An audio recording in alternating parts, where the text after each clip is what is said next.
মারা গেছে। আর মা কোলে তুলে নিচ্ছে। এটা বৃন্দাবনের রথ, এটা দুর্গারই এক রূপ।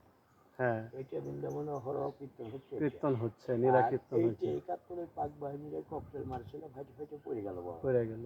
আমরা এখানে 30 বছর থাকি। আচ্ছা কাকা একটু সরেন, আমি সব এই নীলা ভূমিগুলি একটু করে নিয়ে যাই। 30 বছর থাকি বাবা, আমার তোমার আমরা বুঝে কয়ে যে এই যে বৃন্দাবনের গোটা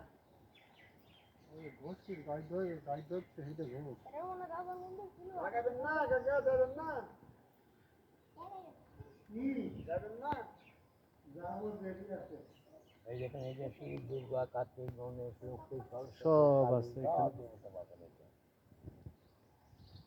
এই হচ্ছে রাজশাহী পটিয়া রাজবাড়ি। হ্যাঁ, পটিয়া রাজবাড়ি। হ্যাঁ, এই সম্ভব হলে যে হরিশ লাগে নিয়ে যাচ্ছে না, এই যে এই যে নন্দগর। হ্যাঁ, গাবি আছে সামনে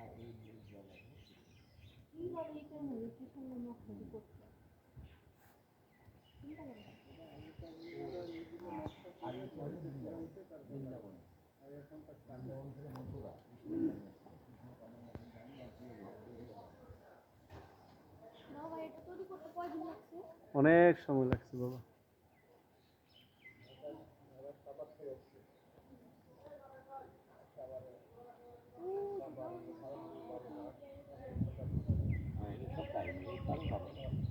রাধাকৃষ্ণ ভোগ আছে, আর এইটা হলো বৌদ্ধদেব।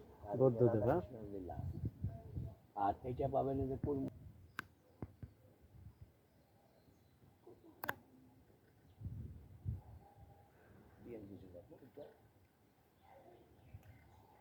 আমরা বুঝে প্রায় 2-4 বছর।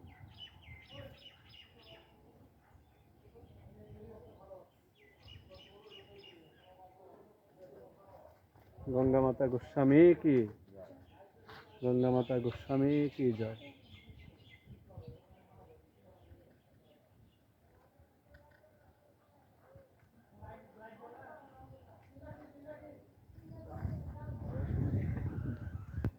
একটু ভিডিও করে নেই।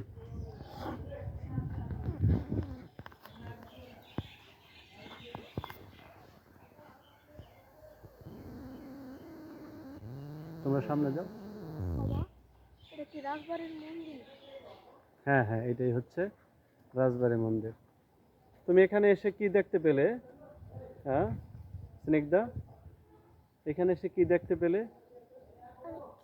অনেক কিছু দেখতে পেলে। এখানে সনাতন ধর্মের যত কাহিনী আছে সব এই মন্দিরের মধ্যে অঙ্কিত আছে। তুমি কি দেখতে পেলে আর কেমন লাগলো তোমার এখানে এসে? ভালো লাগছে। হ্যাঁ, এটা হচ্ছে গঙ্গা মাতা গোস্বামিনীর পৈতৃক ভিটা। ঠিক আছে, এইখানেই গঙ্গা মাতা গোস্বামিনী রাধা মাধবের পূজা করতেন। গঙ্গা মাতা গোস্বামিনী কি জয়।